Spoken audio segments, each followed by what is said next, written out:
Hello बच्चों, यदि आप भी 22 फरवरी को हिंदी का पेपर देने जा रहे हैं तो ये बिल्कुल वायरल पेपर है। इस पेपर को एंड तक देखिए जिससे आपके 70 में कम से कम 60-65 नंबर आ सकें। तो पहला विकल्प पहले खंड आ, जिसमें एमसीक्यू क्वेश्चन पूछे जाते हैं जो हम ओएमआर शीट पर करते हैं। शुक्ल युग के सशक्त आलोचकार एवं निबंधकार का नाम है बेटा क्या है? रामचंद्र शुक्ल है। मैंने पहले ही निशान लगा के रखे हुए हैं ताकि आप ज़्यादा परेशान ना हो, ज़्यादा टाइम ना लगे। अर्धनारीश्वर के लेखक हैं कौन है? विष्णु प्रभाकर। अर्धनारीश्वर के लेखक कौन है? विष्णु प्रभाकर। निम्न में नाटक विद्या के लेखक हैं कौन है? बद्रीनारायण चौधरी प्रेमगन। चौथा, कृति कंकाल के लेखक हैं कौन है बेटा? जयशंकर प्रसाद। कृति कंकाल के लेखक कौन है? जयशंकर प्रसाद है। पांचवा, हिंदी गद्य का वास्तविक इतिहास का प्रारंभ हुआ था तो 1850 से। हिंदी गद्य का वास्तविक इतिहास कह दे या फिर आधुनिक काल कह दे, कुछ भी कह दे, तो वो 1850 से स्टार्ट हुआ था। 1900 से क्या हुआ था बेटा? 1900 से जो हुआ था वो द्विवेदी युग हुआ था। 1938 से छायावाद उत्तर युग। 1919 से द्विवेदी वो छायावादी युग या शुक्ल युग हुआ था। अगला, आधुनिक काल की समय अवधि है कि आधुनिक काल भी कह दे तो 1843 से 1850 से अब तक। रीति काव्यधारा के दो कवियों के नाम लिखिए तो कौन कौन से हैं? घनानंद और बोधा ठाकुर दोनों ही कौन है? रीति काव्यधारा के दो प्रमुख कवि हैं। आठवां, नई कविता की प्रमुख विशेषता कौन सी है? तो अतिरथावादी दृष्टिकोण नई कविता की प्रमुख विशेषता है। नमा आंगन के पाठद्वार के रचयिता कौन है? सच्चिदानंद हिरानंद वात्स्ययन अज्ञे। दसवां, भारतेंदु युग किस काल के अंतर्गत आता है? तो बेटा ये आधुनिक काल के अंतर्गत आता है। अगला, ये बेटा गलत लगा हुआ है इसमें ऑप्शन। भारतेंदु युग किस काल के अंतर्गत आता है? आदिकाल के नहीं आता है, यह आता है आधुनिक काल के अंतर्गत। किसके अंतर्गत? आधुनिक काल के अंतर्गत आता है। अगला, नाना वाहन नाना वेशा वृश्य समाज समझ देशा, कौन सा रस है इसमें? हास्य रस है। तो हमारे सिलेबस में हास्य या करुण रस है, ये दोनों तो ऑप्शन देखते ही गलत हो जाते हैं। अब थोड़ी हंसी की बात आ जाती है तो कौन सा हो जाता है? हास्य रस यानी हास्य रस है। यहीं कहीं बिखर गई है भग्य विलय माला सी शब्द आते ही जैसे ही सी शब्द आ जाता है फौरन कौन सा अलंकार हो जाता है? उपमा अलंकार। जिनके आगे ठहर सके जंगी ना जहाजी, इसके आखिर में देखते हैं, देखो कोमा लगा हुआ है बेटा। ये कोमा से पहले वाले पे एक मात्रा, इस पे एक मात्रा, शुरू बाखिर के दो देखते हैं तो दो बन बन आ गया तो कौन सा छंद हो जाता है? रोला। अगर ऐसा ही आ जाता है, ऐसी कंडीशन में खाली सौटा छंद होता है, नहीं तो रोला छंद। और ये दोनों तो ऑप्शन ही नहीं है क्योंकि हमारे सिलेबस में नहीं है। निम्न में उपसर्ग में निरुपसर्ग से कौन सा शब्द बना? निर्वाह। पढ़ने से ही पता चल जाता है। भीम अर्जुन में कौन सा समास है? भीम और अर्जुन द्वंद्व समास है। गरगर शब्द कौन से कहा है बेटा? गरगर शब्द जो है वो तद्भव है गागर शब्द का। तद नपुंसकलिंग का चतुर्थी विभक्ति एक वचन का रूप होगा तो ये क्या होगा? तस्मै। अगला, जो व्यक्ति परिश्रम होता है वह अवश्य सफल होता है। सरल वाक्य मतलब सीधी सीधी एक लाइन बना देना, तो कौन सा होगा? परिश्रमी व्यक्ति अवश्य सफल होता है। अगला, आओ अब चलें, वाक्य का भाववाचक होगा आओ अब चला जाए। एक साथ बगीचा होता है, घर के साथ ही एक बगीचा होता है, रेखांकित परिचय होगा। संबोधक अव्यय घर और बगीचे के बीच संबंध को दर्शा रहा है।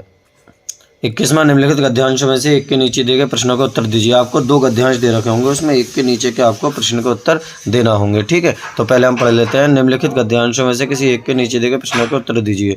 जिंदगी को मौत के पंजे से मुक्त होकर उसे अमर बनाने के लिए आदमी ने पहाड़ काटा है। किस तरह इंसान की हर खुशियों को कहानी सदियों तक आने वाली पीढ़ियों तक पहुंचाई जाए तो कौन से कहा बेटा? कि अजंता का है, भगवत शरण उपाध्याय का। तो इसका हम पहले संदर्भ लिख देंगे फिर रेखांकन देश की व्याख्या कर देंगे। तो कौन से पाठ का है? अजंता पाठ का है, भगवत शरण उपाध्याय का। या तो हम पहला वाला कर दें या फिर ये कर देते हैं। कुसुम का ज्वर, दोनों में से एक करना होता है बेटा। कुसुम का ज्वर भयानक होता है, ये केवल नीति और समृद्धि का। कुसुम का ज्वर ये कौन से का? मित्रता का, रामचंद्र शुक्ल। कुसुम का ज्वर मीन्स होता है बुरी संगति, यानी बुरी संगति का असर जो होता है वो बहुत ही ज़्यादा बुरा होता है। तो पाठ का नाम और लेखक का नाम लिखना। पाठ का नाम क्या है इसका? मित्रता। लेखक का नाम क्या है? रामचंद्र शुक्ल। रेखांकन देश की व्याख्या करना। व्याख्या तो हम आराम से कर देंगे बुरी संगति वाली, ठीक है। उसके बाद है निम्नलिखित में से किसी एक के प्रश्न को उत्तर दीजिए। अब पद वाला है बेटा। पूर्ति निक्षी रघुबीर धीर धरी धीर दय मग में दग्ध, यानी जब सीता जी राम और लक्ष्मण तीनों वनवास गए थे तो थोड़ी दूर चलने के बाद सीता माता के जो कानों पे से यानी माथे पे से पसीना झलकने लगा था, बूंदें टपकने लगी थी और पट सूखी गई मधुराद्रज, यानी उनके होठ जो थे वो सूख गए थे। तो वो वाला है कि कौन सा है बेटा? बनपद पर, ठीक है। उसके बाद ये सब हमें कि किस कारण सीता जी के माथे पर पसीना आ रहा था और होठ सूख गए थे, काफ़ी ज़्यादा थक गए थे। श्री राम के नेत्रों से आंसू क्यों बहने लगे? क्योंकि सीता माता की वो उन्होंने देखा होठ सूख गए तो उनकी आंखों पे आंसू बहने लगे। मेरे जीवन का मुख या तो हम ये कर दें या फिर नीचे वाला कर दें, ठीक है। इस तरह से हम लोग आराम से कर देते हैं। अगला, निम्नलिखित लेखकों में से किसी एक के लेखक का जीवन परिचय देते हुए उनकी एक रचना का नाम बेटा 1 नंबर का है तो जयशंकर प्रसाद, रामचंद्र शुक्ल, डॉक्टर राजेंद्र प्रसाद। इन तीनों में से एक आपका एग्जाम में भी आ जाएगा। 3 नंबर का जीवन परिचय, 2 नंबर की रचना। फिर उसके बाद है कवियों का। कवियों में सूरदास, तुलसीदास, बिहारी। 3 नंबर का जीवन परिचय, 2 नंबर की एक रचना। उसके बाद संस्कृत गद्यांशों में से किसी एक का ससंदर्भ हिंदी में अनुवाद कीजिए। अनुवाद करना है बेटा कि वाराणसी से हमें पता चलेगा ईशा नगरी भारतीय संस्कृति संस्कृत भाषा के केंद्र में स्थली, यानी यह नगरी भारतीय संस्कृति और संस्कृत भाषा का केंद्र स्थल है। यहीं से संस्कृत से आलोक सर्वत्र प्रसिद्ध, यहीं से संस्कृत का जो सभी जगह प्रकाश फैला हुआ। यहीं पर मुगल युवराज दर्शकों ने आकर भारतीय दर्शन शास्त्र का अध्ययन किया और उससे इतना प्रभावित हुआ कि उसका अनुवाद फारसी भाषा में कर दिया। या तो ये कर दें हम वाराणसी से है, और इसमें बेटा पाठ का नाम होता है, लेखक का नाम नहीं होता। या एकदा बहवा जना घूमियान रेलगाड़ी आरन नगर प्रति गच्छते, यानी एक समय बहुत सारे लोग रेलगाड़ी में बैठकर नगर की ओर आ रहे थे। तेसु गच्छित, उसमें कुछ ग्रामीण और कुछ नागरिक थे। वहाँ पर चुपचाप बैठे एक नागरिक ने ग्रामीण उपसन कथे, और ग्रामीण के बारे में जो कथन कहा, ग्रामीण यद्यपि पूर्वतः अशिक्षा अज्ञान शक्ति, ग्रामीण अब भी पहले की तरह जो है अज्ञानी और अशिक्षित हैं। तो इस तरह से हम इसे कर देंगे।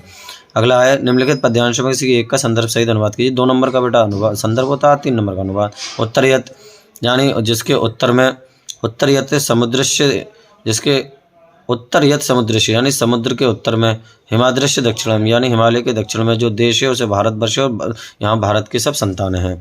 एक श्लोक लिख देना होगा, फिर हमें कोई सा भी लिख दें, चाहे पाप दो दूरगामी वाला लिख दें या सर्ववंतु वाला लिख दें, कोई सा भी।